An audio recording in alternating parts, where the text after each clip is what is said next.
fato de nós estarmos aqui hoje, amém? Amém. Então, um dia ensolarado, né? Muito calor. Para quem gosta de calor, hoje está muito bom, né?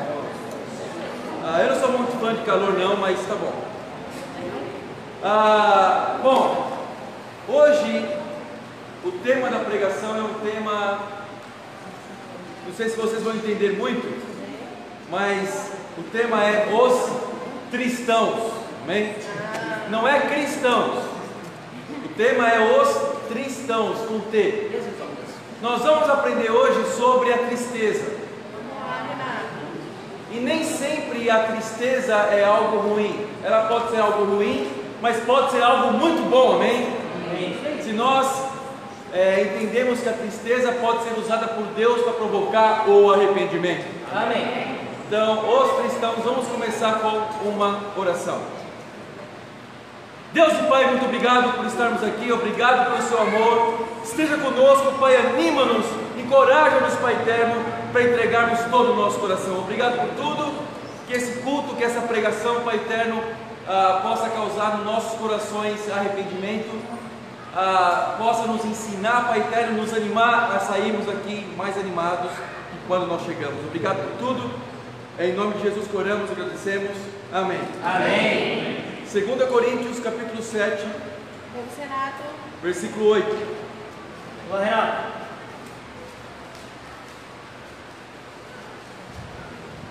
2 Coríntios 7, versículo 8. Aqui Paulo está explicando um pouquinho por que ele escreveu a sua primeira carta, amém? Na verdade, não sei se você sabe disso, é um dado teológico. Na verdade, Paulo escreveu 4 cartas para os coríntios, mas na Bíblia Deus resolveu e Deus quis assim, que é a soberania de Deus, amém? Nós temos apenas 2 cartas que foram encontradas, amém? Então, dessas 4 cartas, 2 cartas estão na Bíblia. E aqui Paulo, nessa carta, está se referindo àquela carta anterior, aquela carta que ele escreveu, que nós chamamos de primeira carta aos Coríntios. Então ele diz o seguinte: mesmo que a minha carta lhes tenha causado tristeza, não me arrependo. É verdade que a princípio me arrependi, pois percebi que a minha carta os entristeceu, ainda que por pouco tempo. Agora, porém, me alegro, não porque vocês foram entristecidos, mas porque a tristeza os levou ao arrependimento, pois vocês se entristeceram como Deus desejava, e de forma alguma foram prejudicados por nossa causa. A tristeza, segundo Deus, não produz remorso, mas sim um arrependimento que leva à salvação. E a tristeza, segundo o mundo, produz morte. Vejam o que a tristeza, segundo Deus, produziu em vocês: que dedicação, que desculpas, que indignação, que temor, que saudade, que preocupação, que desejo de ver a justiça feita. Em tudo vocês se mostraram inocentes a esse respeito. Amém? Amém. Então Paulo está dizendo que nós temos a tristeza, uma tristeza que é segundo Deus e uma tristeza que é segundo o mundo. Mas a tristeza do mesmo jeito, num sentido é a mesma tristeza. O que faz as duas tristezas serem diferentes é o resultado de cada uma, amém? Então a tristeza segundo o mundo produz o quê? Remorso. E o que é remorso? Remorso é um sentimento de culpa que leva você a ficar com pena de você mesmo, que leva você a ficar autopiedoso. Ai, coitado de mim, essas coisas só acontecem comigo. Você já pensou assim alguma vez? Eu já senti isso algumas vezes. Por que fulano é mais feliz do que eu? Por que Beltrano não passa por tantas dificuldades que eu tenho passado na minha vida? Então, muitas vezes você é tentado a ficar triste e ter o remorso como a produção dessa tristeza. Mas essa tristeza, a Bíblia fala, é a tristeza segundo o mundo, ok? E qual é a tristeza que Deus permite que nós tenhamos? É a tristeza que leva ao arrependimento. Aquela tristeza que você pensa assim: não, eu estou triste porque eu não fiz o que é certo. Eu estou triste porque aconteceu alguma situação na minha vida. Mas essa tristeza, ela leva ao arrependimento, por quê? Porque leva você a aprender a fazer o que é certo. Amém? Então a chave, o que difere as duas tristezas é o arrependimento. Amém?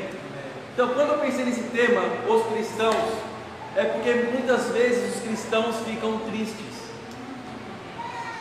Mas uma coisa é ficar triste por um curto espaço de tempo para que você se arrependa.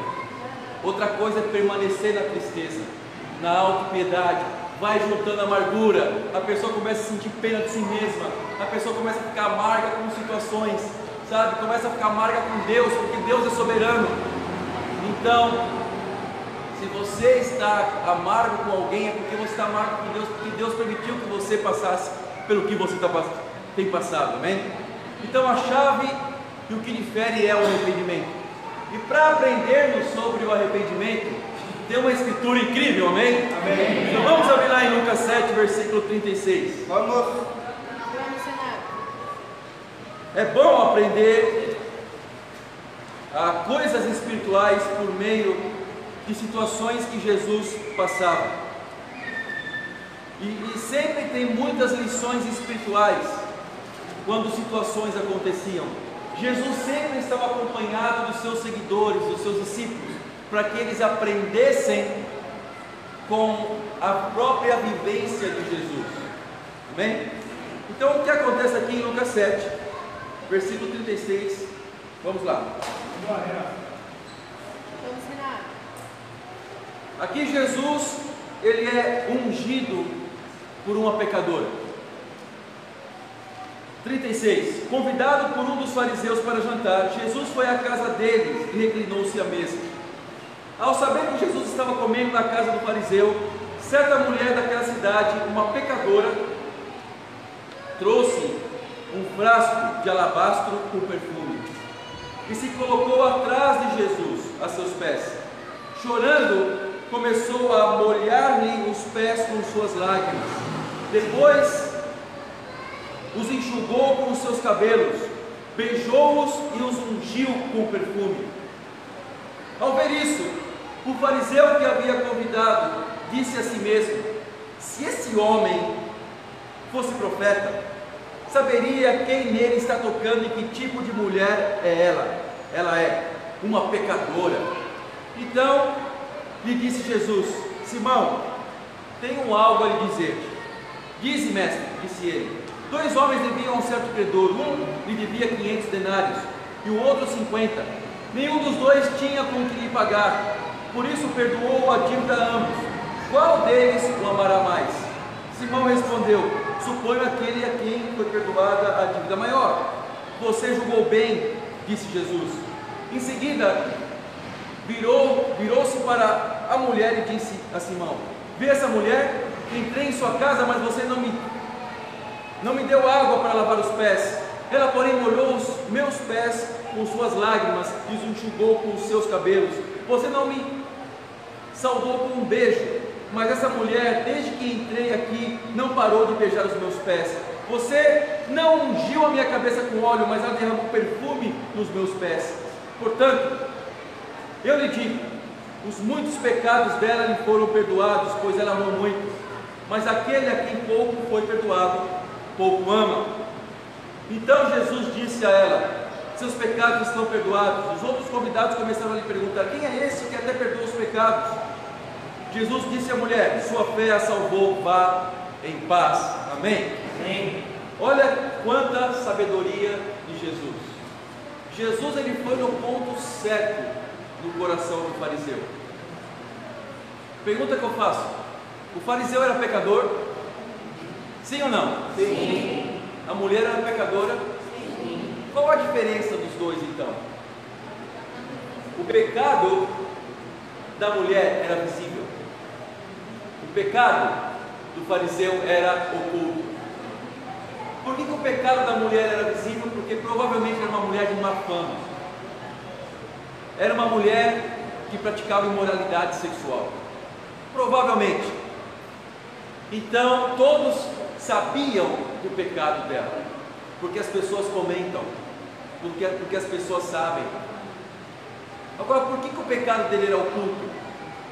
Porque existem alguns pecados que são ocultos às pessoas que estão ao redor: egoísmo, orgulho, superficialidade, quando nós precisamos ser profundos com coisas espirituais, falta de compromisso com Deus, hipocrisia, né? Falar o que as pessoas precisam fazer, mas não dar exemplo para que as pessoas possam ver e possam imitar. Então, esses pecados, entre aspas, ocultos, o fariseu tinha. Agora, aquela mulher que tinha o pecado revelado para todos, estava ali também. Então, para Deus, qual que era o mais pecador? Ninguém. Deus não mede quantidade de pecados, basta um pecado, basta uma mentira para sermos pecadores. Um pecado só. Mas qual é a diferença? Mas Deus mede outra coisa. Ele não mede o pecado, mas Ele mede o nosso arrependimento, amém? Amém. Então Jesus aqui está medindo o arrependimento da mulher, e está dizendo: olha, ela entrou aqui, ela me ungiu com um perfume caro, ela lavou meus pés com suas lágrimas e enxugou com os seus cabelos.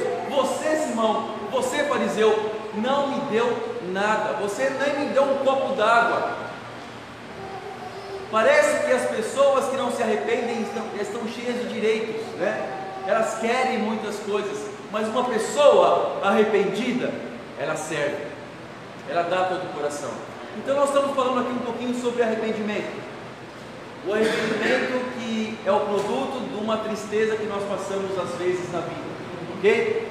Então, para nós sabermos se uma pessoa está arrependida, quais são os critérios? O que nós vemos nesse texto base aqui da pregação? Primeira coisa que nós vemos: se uma pessoa está arrependida, ela tem a motivação correta. Esse é o primeiro ponto. Ela tem a motivação correta. Sabe, não precisa abrir lá, mas em Deuteronômio 1 fala sobre a ordem que Deus deu ao povo de tomar posse da terra prometida. Veja bem, Deus prometeu um lugar, uma terra, mas prometeu a Abraão há muitos anos atrás desse acontecimento de Deuteronômio capítulo 1. Então Abraão saiu de uma terra distante, e Abraão foi atrás, depois de velho, de uma terra prometida. Ele basicamente, todos os outros não alcançaram a terra prometida, que agora em Deuteronômio 1 o povo estava prestes a alcançar. E Deus fala para o povo o seguinte: olha, a terra prometida agora está diante de vocês, vão e tomem posse. Isso depois do povo passar 400 anos como escravo no Egito, depois do povo andar 40 anos no deserto. Depois de tanto tempo assim, chegou o momento, chegou a hora de entrar na terra prometida. Um momento histórico, não? Chegou a hora, vamos entrar na terra prometida. Sim. Então o que acontece é que, e tudo estava facilitando para isso, porque eles andaram 40 anos num deserto, segundo a Bíblia, um deserto imenso e um deserto terrível. Depois você pode ler em Deuteronômio capítulo 1. A Bíblia fala que esse deserto é imenso e terrível. Na verdade, se você pegar o local onde eles peregrinaram por 40 anos, é uma junção de 4 desertos. Deserto terrível por quê? Porque de dia é um calor insuportável, muito mais do que a gente está passando aqui. Isso aqui, na verdade, é frio para eles durante o dia, ok? Então é um deserto com calor escaldante. E sabe a quanto chega a temperatura à noite? Nesse deserto do Sinai. O Sinai é uma porção de terra que separa a África da Ásia. Então tem um deserto ali, são 4 desertos que nós temos ali. Sabe quanto chega a temperatura à noite? À noite chega a menos 16 graus. Eu pesquisei. Menos 16 graus à noite, durante o dia o calor de matar. Não. Imagina a noite chegar a menos 16 graus. Quantas pessoas não vão morrer com choque térmico? Não? Então esse é um deserto terrível. Então depois de andarem no deserto, sabe, Deus fala: olha, a terra está diante de vocês, vão e tomem posse. E Moisés, a Bíblia fala que já havia derrotado o rei dos amorreus, que era o povo que eles precisavam derrotar para chegar na terra prometida. Então o rei dos amorreus já estava derrotado, era só subir as terras dos amorreus e tomar posse da terra prometida. O que acontece? Eles resolvem fazer uma coisa. Isso veio do povo, não veio de Deus. Eles resolveram fazer um reconhecimento da terra. E Moisés aceitou o pedido do povo. Então eles foram e mandaram espias, 12. E 10 deles voltaram muito negativos. Sabe o que eles falaram? Primeira coisa, que Deus odiava eles. Segunda coisa que eles falaram: essa terra, ela tem muralhas que vão até o céu. É possível isso? Ter muros que vão até o céu? Eles estavam com a percepção um pouquinho distorcida, não? Falaram que lá a terra de Enaquins, ou seja, viram gigantes ali. Eu duvido um pouquinho que lá realmente existia isso. Os amorreus eram tão gigantes assim. Podia ser um pouco mais alto, mas não sei. Como eles estavam com a visão muito distorcida, eles não conseguiram ser positivos. Sem fé. No momento histórico desse, algo que foi prometido desde Abraão, passou por Isaac, Jacó, José, etc. Um momento tão histórico desse, faltava só um passo para eles conseguirem conquistar a terra prometida. Então eles não conquistaram, eles voltaram negativos. Só 2 voltaram positivos, que foi Josué e Caleb. Daí que Deus faz? Deus fala, sabe o que? Fala para eles voltarem para o Egito, para o Mar Vermelho. Uau! Ou seja, eles teriam que atravessar de novo esse deserto imenso e terrível e voltarem para onde? Para o Mar Vermelho, onde tudo começou. A peregrinação começou ali, a partir do Mar Vermelho, que separa o Sinai, basicamente, do Egito, que é a África. Então, daí que o povo pensa? É esse ponto que eu quero chegar agora, da motivação correta. O que o povo pensou? Você quer saber o seguinte? Nós não vamos voltar para o Mar Vermelho. Nós vamos então atacar os amorreus, amém? Que incrível, não? Agora então eles tomaram a decisão e parece que realmente é um arrependimento. Então tá bom, Deus, então nós vamos atacar os amorreus. Opa! O que você acha disso? É arrependimento isso? Tudo indica que é arrependimento, porque estão tomando atitude agora, não? O que é arrependimento? Você que fazia o que é errado, você não simplesmente para de fazer o que é errado, começa a fazer o que é certo. Não é arrependimento, não é isso? Mas será que essa é uma definição completa de arrependimento? Eles então pararam de fazer o que é errado e foram fazer o que é certo, foram atacar os amorreus. Mas Deus fala: agora vocês não vão atacar os amorreus, porque se vocês atacarem, vocês serão derrotados.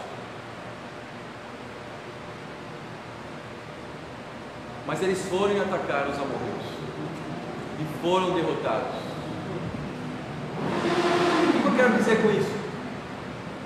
Que não basta você ter atitudes corretas, é necessário você obedecer a Deus, é necessário você ter a motivação correta, relacionamento com Deus. Às vezes nós saímos para a batalha espiritual do dia a dia, mas não nos preparamos espiritualmente. Então esse é o ponto que eu quero deixar muito claro para cada um de nós aqui. Você pensa em se arrepender, está triste, ok? Você tem 2 caminhos: eu vou ficar na minha autopiedade ou eu vou me arrepender. Daí quando você pensa em arrepender, a primeira coisa que você pensa: eu preciso fazer alguma coisa. A primeira coisa que nós precisamos fazer quando queremos nos arrepender é nos aproximar de Deus e termos a motivação correta, amém? Temos a motivação correta. 1 Pedro 2,24 nos ensina qual é a motivação. Vamos lá, 1 Pedro 2,24. Talvez se o povo obedecesse a Deus e não atacasse e esperasse, talvez eles teriam chance de Deus trabalhar no coração deles para que eles pudessem se arrepender. Mas não, eles foram e eles atacaram. 1 Pedro 2,24. Aqui fala sobre Jesus. Pedro está falando sobre Jesus e fala o seguinte: Ele mesmo levou em seu corpo os nossos pecados sobre o madeiro, a fim de que morrêssemos para os pecados e vivêssemos para a justiça. Por suas feridas vocês foram curados. O que nos cura é a cruz de Jesus. Então a cruz de Jesus é o que nos motiva, amém? O que nos motiva a mudar não é o resultado da mudança. O que nos motiva a mudar não é simplesmente o querer e o saber o que é certo e o que é errado. O que nos motiva a mudar tem que ser pelo fato de Jesus ter morrido na cruz por cada um de nós. Porque somente por Jesus nós conseguimos essa mudança, amém? Somente por Jesus, entendendo o que Jesus passou na cruz por cada um de nós, nós conseguimos desvendar alguns enigmas da vida. Talvez você esteja perguntando hoje: por que está acontecendo isso? Por que situações acontecem na minha vida? Por que eu estou sofrendo algumas consequências de algumas coisas? Por que às vezes eu sou tão inseguro por causa de alguns pecados que eu tenho? Por que eu não consigo mudar algum pecado? Por que eu não consigo mudar algumas coisas, dar uma virada na minha vida? Por quê? Porque a resposta está na cruz. Está na cruz de Jesus. Busque entender um pouquinho. Eu sei que é impossível entender tanto amor assim de Jesus. É impossível. Se alguém falar que eu entendo a cruz de Cristo completamente, você vai estar mostrando que não entende nada. Porque é muito amor que nós não enxergamos nos nossos próprios olhos. Sabe, Jesus morreu na cruz para que nós tivéssemos a oportunidade de sermos perdoados. O que Jesus fala para aquela mulher que nós lemos em Lucas 7, Ele fala no final: a sua fé a salvou, vá em paz. Tudo que nós queremos ter é paz. Para ter paz não é necessário que você tenha dinheiro. Para ter paz não é necessário que você tenha marido, esposa, filhos. Para ter paz não é necessário que você tenha um bom emprego, saúde. Para ter paz é necessário que você tenha Deus. E entenda ao menos um pouquinho do sacrifício que Jesus teve na cruz por você. Ele morreu por vontade própria. Ele morreu injustamente, não pelos seus próprios pecados, mas pelos nossos pecados. Então Ele deixou um grande exemplo para que nós também carregássemos essa cruz. E é o que Jesus fala quando nós tomamos a decisão de segui-lo, em Lucas 9 e também em Lucas 14. Se alguém quer me seguir, carregue cada dia a sua cruz. Ou seja, esteja disposto a passar pelo que Jesus passou, pelas injustiças desse mundo. Esse mundo é um mundo de provação. Nós não estamos aqui para fazer igual Pedro queria fazer no Monte da Transfiguração, montar uma barraca para Moisés, para Elias e para Jesus, né? Então, imagina, lá no Monte da Transfiguração, Pedro falou assim: deixa eu montar uma barraca para vocês aqui. Eles não aceitaram, não. Por quê? Porque o mundo aqui não é deles. Ou seja, eles não são desse mundo. Às vezes nós queremos montar nossa barraca aqui. Não. Ter uma vida confortável aqui. Nós não vamos ter uma vida confortável nesse mundo, porque as provações chegam e podem deixar você triste. Mas a chave é: a tristeza deve levar ao arrependimento. Para termos o arrependimento, precisamos ter a motivação correta. Para termos uma coisa liga a outra. Para termos a motivação correta, precisamos ir para a cruz de Jesus. Entendeu que Ele passou por você? Isso vai te encher de gratidão. Você vai ficar muito feliz e pensar assim: uau, se Jesus passou isso por mim, por que eu não posso passar muitas coisas, muitas adversidades nessa vida? Por causa de Jesus, por causa de Deus.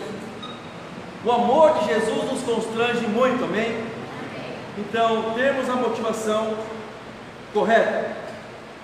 Outra escritura que eu quero que nós possamos ler é Atos capítulo 3, versículo 19. Qual é o Renato?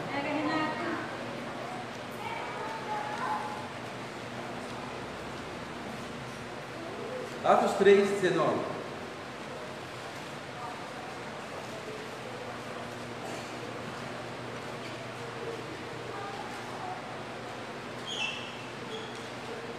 Vamos ver agora qual é o resultado do arrependimento. Lembra que Jesus falou para aquela mulher: a sua fé a salvou, vá em paz. Nós precisamos ter uma fé suficiente para a nossa salvação. O que aquele povo no deserto fez de errado foi não ter fé. A falta de fé deles distorceu a visão de Deus e das circunstâncias espirituais que estavam ao redor do povo. Eles pensavam que Deus estava odiando e achavam que aquele povo era difícil demais de ser derrotado, que tinham muralhas que iam até o céu. Olha só. Então, as circunstâncias, a nossa visão, a lente, cada um de nós aqui tem lentes pelas quais nós enxergamos o mundo. E essa lente às vezes é distorcida. Como que ela distorce? Ela é distorcida pela forma que você foi criado, pelas coisas que você já passou na sua vida, pelos traumas que você acumulou na sua vida. Então, às vezes, as coisas que você vai passando vão distorcendo a sua visão. E você começa a enxergar por meio de uma lente que não retrata a realidade das coisas. Eu tenho quase 5 graus de miopia em cada um dos meus olhos. Eu enxergo completamente bem de óculos. Eu preciso do óculos para enxergar. Agora, se você que não tem isso que eu tenho na minha vida, pegar meu óculos e colocar em você, você não vai enxergar nada. Você vai ficar tonto. Você vai ficar tonto, você não vai conseguir enxergar, porque é muito forte. Mas para mim, esses graus são suficientes para que eu enxergue as coisas. Então nós temos lentes espirituais também. E do que essas lentes são constituídas? Qual é o grau dessas lentes? É o grau da cultura a qual você foi criado. Desde pequeno, a educação que você teve dos seus pais, desde pequeno, as situações que você passou na sua vida, sabe? Então, aquilo que você aprendeu, que te ensinaram o que normalmente seria o correto espiritualmente para você enxergar as coisas. Então você começa a enxergar o mundo desse jeito. Por isso que a pessoa do seu lado, não importa se é a sua esposa ou não, ela pode ter uma lente completamente diferente da sua, e às vezes é por isso que causa confusão. É por isso que pessoas brigam, é por isso que pessoas ficam mal uma com as outras, porque cada um tem uma bagagem de cultura diferente da outra. E quando você casa, então, você coloca na casa duas pessoas com culturas diferentes, com uma educação diferente, uma forma de enxergar um mundo diferente. Então, se você usar somente as suas lentes para enxergar o mundo, você vai ter uma visão distorcida da realidade espiritual das coisas. E foi o que esse povo fez. Eles tinham uma lente da autopiedade. Eles tinham uma lente do comodismo. Por quê? Porque a Bíblia fala em Deuteronômio 1 que eles começaram a reclamar em suas tendas.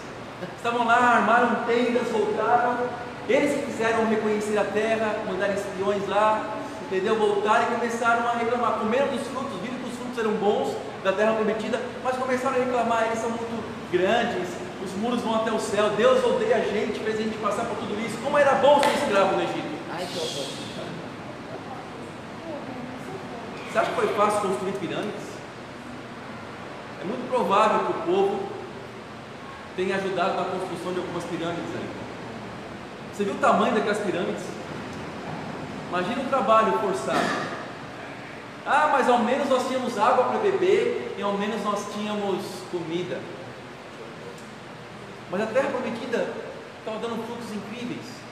Era só pegar a sua mão assim, colher os frutos e comer. É uma terra que manava leite e mel. Imagina, incrível, não? Mas eles tinham lentes distorcidas. O que eles precisavam fazer? Quebrar as suas lentes e enxergar como Deus enxergava as situações. Isso é fé. Isso é fé. Mas para fazer isso é necessário uma coisa: humildade. Tem muitas pessoas que você acha que são humildes, mas não são. Sabe por quê? Porque não querem abrir mão da sua forma de enxergar as coisas. Tem o seu jeito, o seu sistema de enxergar as coisas. Existem. Antes eu gostava muito de músicas caipiras. Mais ou menos como o Manuel assim. Ele ainda gosta. Mas depois eu comecei a analisar a letra dessas músicas. É uma reclamação das coisas, meu amigo. Uma choradeira, é um negócio assim, autopiedoso. Tem uma música que fala: você não entende o sistema que eu fui criado, né? Então, a pessoa reclamando porque a mulher abandonou. Não estou dizendo esse sertanejo de hoje, não, estou falando do antigo mesmo, do raiz mesmo. Presta atenção nas letras para você ver. Eu comecei a falar assim, quer saber de uma coisa? Não importa se meu pai escutava muito essas músicas, né? Não importa nada disso, eu não vou começar a me envolver nesse tipo de letra, nesse tipo de música. Não quero mais. Ou seja, já quebrei uma parte da minha lente. Eu não quero enxergar como as pessoas enxergavam, meu pai enxergava muitas coisas, né?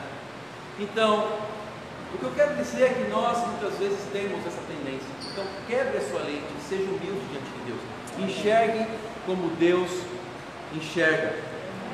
Então, Atos 3, versículo 19. Mas Pedro, desculpa, Atos 3, né? 3, 19. Arrependam-se, pois, e voltem-se para Deus, para que os seus pecados sejam cancelados, para que venham tempos de descanso da parte do Senhor, e Ele mande o Cristo, o qual lhes foi designado, Jesus. Então, o arrependimento é quando você se submete à vontade de Deus, mais do que sua própria vontade, se submete à visão de Deus sobre as coisas, mais do que sua própria visão. É quando você toma a decisão de ser humilde diante de Deus, para enxergar as coisas como Deus enxerga. E como fazer isso? Lendo a Bíblia e tomando decisões, amém? Amém. Lendo a Bíblia, como você vai enxergar como Jesus enxergava se você não vê Jesus na Bíblia? E às vezes, nós também, por meio da nossa lente, podemos imaginar um Jesus diferente. Podemos ajustar nossa lente e pensar que Jesus é de um jeito, mas na verdade Jesus é de outro jeito. Às vezes achamos que Jesus é mansinho demais e complacente com o pecado das pessoas. Às vezes pensamos que Jesus é um coitado que vivia como um mendigo nas ruas. Mas não é assim. Ou às vezes nós pensamos que Jesus é rude demais, pega pesado demais, Deus é um carrasco, mas também não é assim. Leia a Bíblia, veja as situações que Jesus passava com os seus discípulos, comece a enxergar o coração de Jesus, comece a enxergar como Jesus pensava, como Jesus agia. Conecte as suas emoções com as emoções de Deus, amém? Amém. Ter emoções é muito bom, é incrível ter emoções. Às vezes nós precisamos ficar indignados, às vezes nós precisamos chorar, às vezes nós precisamos ter alegria, mas são em momentos em que Jesus também teria esse tipo de reação. Quando você chora em momentos diferentes dos quais Jesus também choraria, talvez seja um choro auto-piedoso. Eu posso dizer que 80% dos choros que eu já escutei na minha vida é de reclamações, é porque pessoas sentem pena de si mesmas. Verdade. A pessoa sente pena de si mesma, né? Ou alguém começa a falar da pessoa, das coisas que a pessoa já passou na vida, das coisas que a pessoa já enfrentou e chegou até aqui, a pessoa começa a chorar. É verdade, nossa, tão bom que eu fui na minha vida. Né? Você vê esses programas de televisão que falam da vida de um artista, tudo que a pessoa passou, desde o começo da pessoa. É inevitável que a pessoa chore, por quê? Porque ela está chorando por autopiedade, por ela mesma, porque ela passou. Mas o choro de Jesus era por pessoas, era por Marta e Maria que tinha perdido o irmão, era para as pessoas que não tinham salvação. As lágrimas de Jesus eram para isso. Não somente choros, outros tipos de emoção.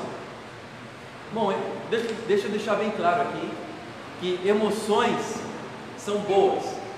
A nossa vida não deve ser baseada nas emoções, daí seria emocionalismo. Mas sim, as emoções devem ser como uma faísca, não? Então as emoções, ser uma pessoa emotiva é bom, ser uma pessoa emocional não é muito bom.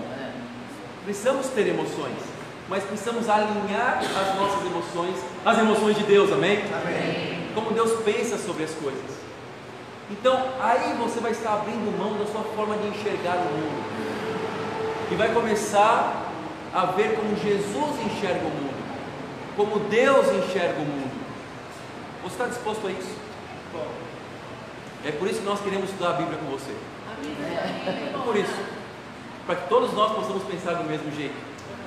É por isso que Paulo fala em Filipenses 2:2, tem o mesmo modo de pensar, a mesma forma de agir. Por que tem o mesmo modo de pensar? Porque é para pensarmos como Jesus, como Deus pensa, amém? Amém. Não é pensarmos da mesma forma porque nós somos um quartel aqui e quem não pensar igual está fora, está cortado. Não é isso, é pensar porque Jesus pensa de uma maneira. Você está disposto a isso? Não é só estudar a Bíblia, é tomar decisões, é se submeter à vontade de Deus, amém? Amém. Isso é incrível, não? É incrível podermos ter essa oportunidade. Bom, meu tempo está acabando, mas meu segundo ponto é, para que eu possa enxergar a forma que Deus enxerga, eu preciso confessar meus pecados. Vamos deixar aqui então algo de uma vez por todas muito claro. O que é confessar pecados e como se confessa pecado? Vamos para Tiago 5,16.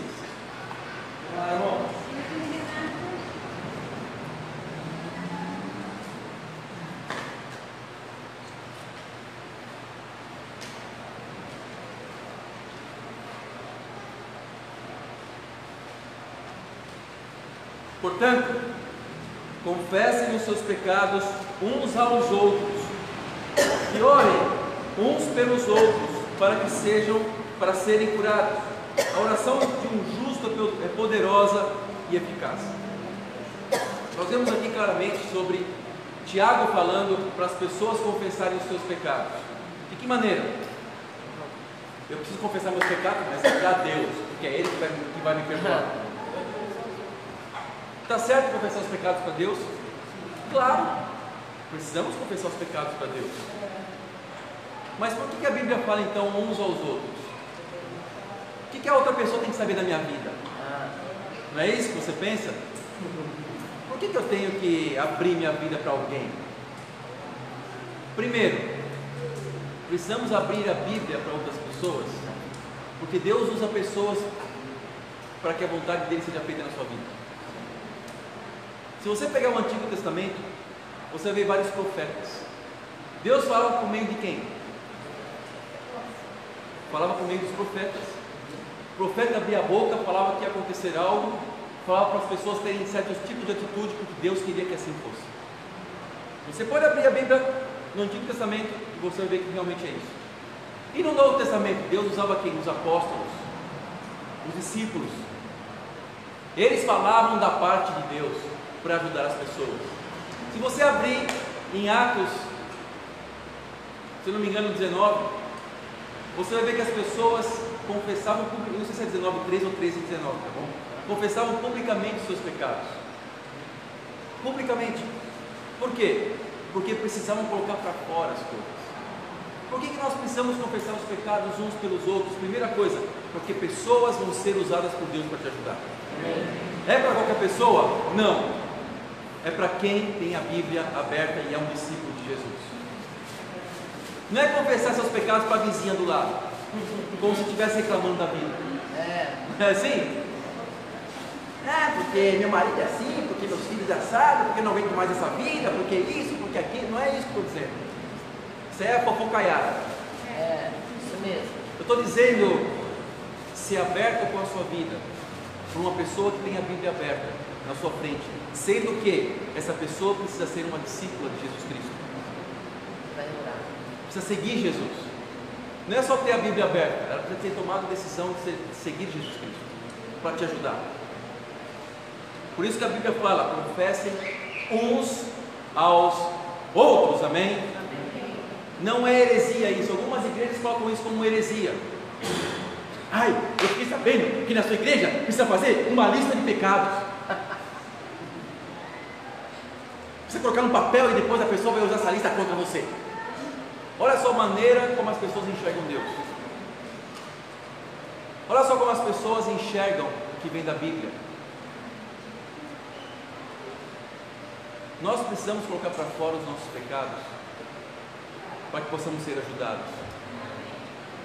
Essa pessoa vai, segundo a vontade de Deus, te ajudar a entender coisas espirituais. Bom, é o que está na Bíblia, não? Ok? Segunda coisa, por que nós precisamos confessar os pecados uns aos outros? Porque Deus quer quebrar o nosso orgulho. Que imagem nós temos para sustentar aqui diante de Deus? Você tem vergonha de falar dos seus pecados?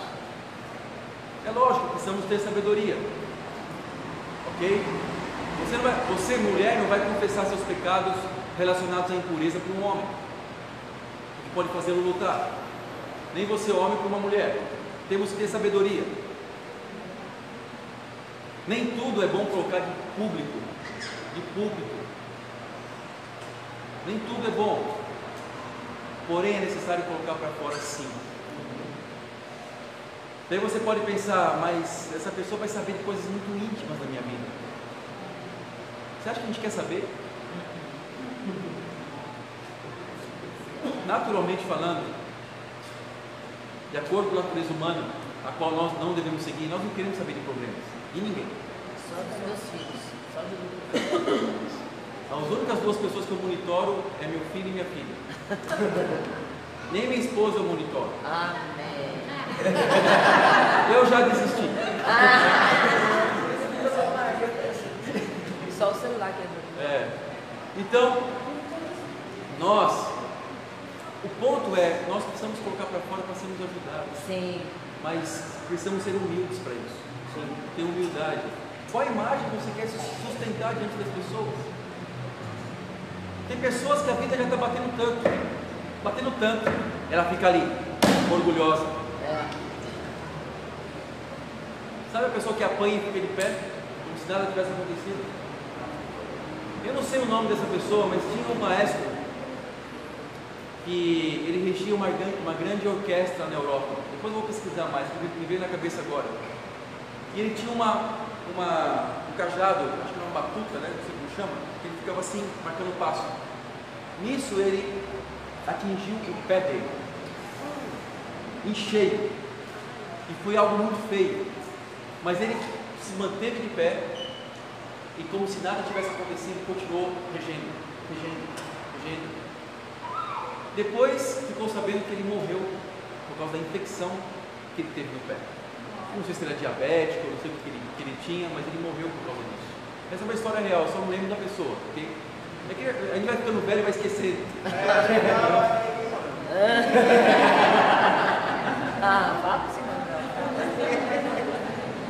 Vai acontecer um dia, o outro como o Manuel, se Deus quiser.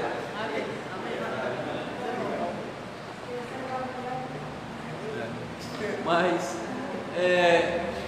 às vezes nós sentimos dores, sabe? Algo que nos afeta bastante, mas nós queremos manter a pose. Eu quero dizer que nós precisamos nos dobrar diante de Deus, amém? Não importa as dificuldades. E para terminar, eu quero levantar um exemplo aqui, amém? Amém. Eu quero falar um pouquinho do Bernardo, amém? O Bernardo ontem fez 1 ano na fé.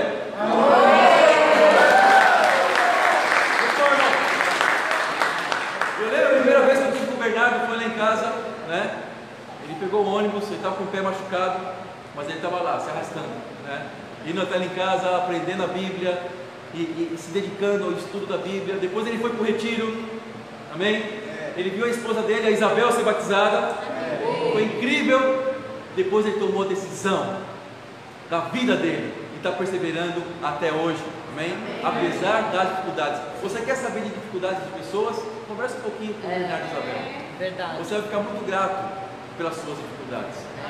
Eles têm passado por situações difíceis e têm se mantido fiéis a Deus, amém? Amém. E como? Por meio do discipulado. Por quê? Porque eles abrem a vida deles. Eles não querem ter uma postura aqui diante de vocês, diante de nós.